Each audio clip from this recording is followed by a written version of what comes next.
it's Bex from Bex Paper Crafts here. It's been a wee while, but I thought I'd show you what I've been up to. Saw this awesome idea of the Faux shaker card recently, and I just thought, oh, I haven't made these in so long.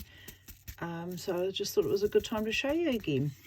So I have been using the new Lemon Lime Lolly and the Returning Lost Lagoon with the sets Something Fancy. I really love this, especially love I Didn't Forget Your Birthday, just stretching out the celebration. So appropriate. And the Celebrate with Tags. This was in last year's mini and it is continued on. And I'm enjoying using the big birthdays because it's quite a big size font, which is really nice. I'll just quickly show you how to make it. I don't know, which you have to tell me which is your favourite colour. Do you like the Lemon Lime Lolly, or do you like the lemon lolly, sorry, not lemon lime. Lemon Lolly, or do you like the Lost Lagoon, which is your favourite? Leave that up there, and I've got a couple options up there changing. So it's just the lemon lolly base. Normal. Now I'm in metric, so this is your normal A4 size, half A4 size, folded in half. I have a clear acetate, the acetate bags. Oh gosh, can't remember exactly what they're called. Just the clear envelopes. I have embossed this with the Countryside Inn embossing folder. And I actually, in both of these cards, I've got it up both ways. So I've got it where you can see it's coming up, and I've also got it where it's going down. And I don't really know which side I prefer up. You tell me which side you prefer up. So all you do is you stick your embossed bit of paper into your envelope. Now it's about 14 centimeters by 10 centimeters, I think, from memory.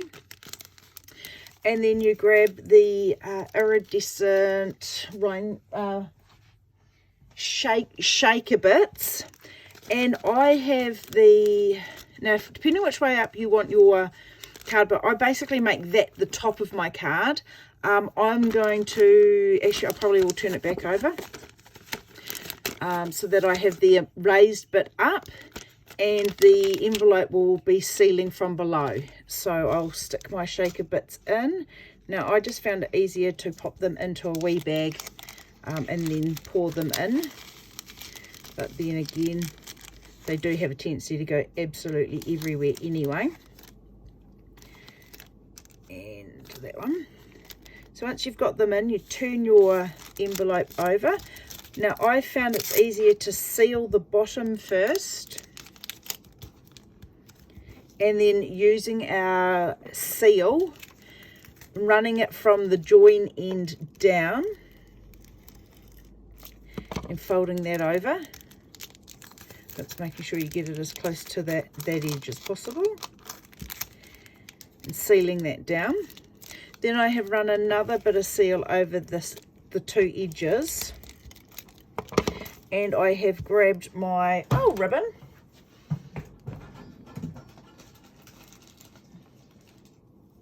which ran away, and just lined it up with the center of my card, with the center of my embossed bit, and popped the Lemon Lolly ribbon around.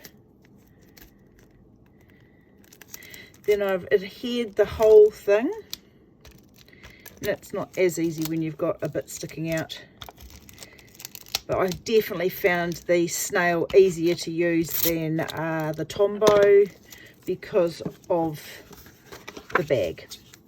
Okay, then I've adhered this down just like that. Grabbed my little bit longer ribbon, tied my bow. Bows are always fun to do, aren't they? Especially when you're trying to do them in a hurry and you're trying to do them in front of people. Okay, set that aside. I have my white piece for the inside and my white piece for the front. I have got a big bit of scrappy white there. You don't need it to be quite that big. Now I have chosen to use, I think I'll just stick it with the happy birthday again. Now I found that the Lost Lagoon was better for words on the front because they just don't get lost. And I'm just going to stick with happy birthday words again. So I'll just sort of stamp so then I can use my punch. And we're using this shaped punch. And I have always punched upside down. I just find it's so much easier to get it precisely where I want it.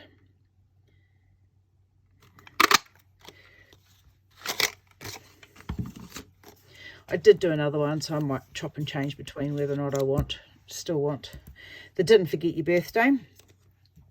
I have also then used the little happy birthday words, which is from the Something Fancy, for the inside of my card, and also for down the bottom of my envelope. I like stamping my envelope. That's just me personally.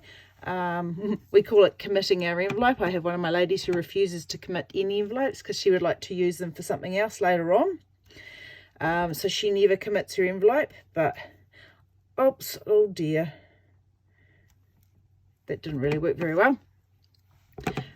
And so yeah, I always commit my envelope because I think it's just nice to do that. So we will just overly commit our envelope now since we've got a few extra bubbles there.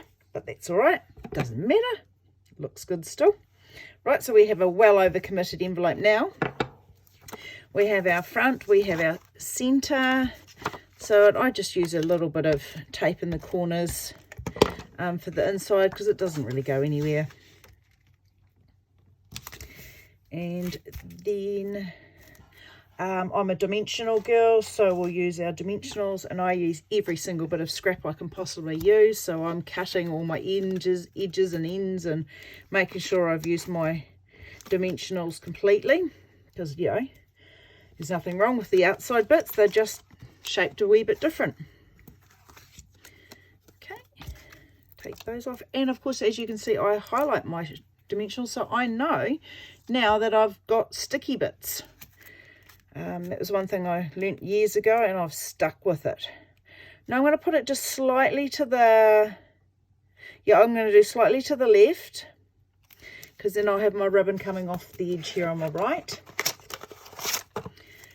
And I thought I had some open here, but I grabbed the wrong box, of course.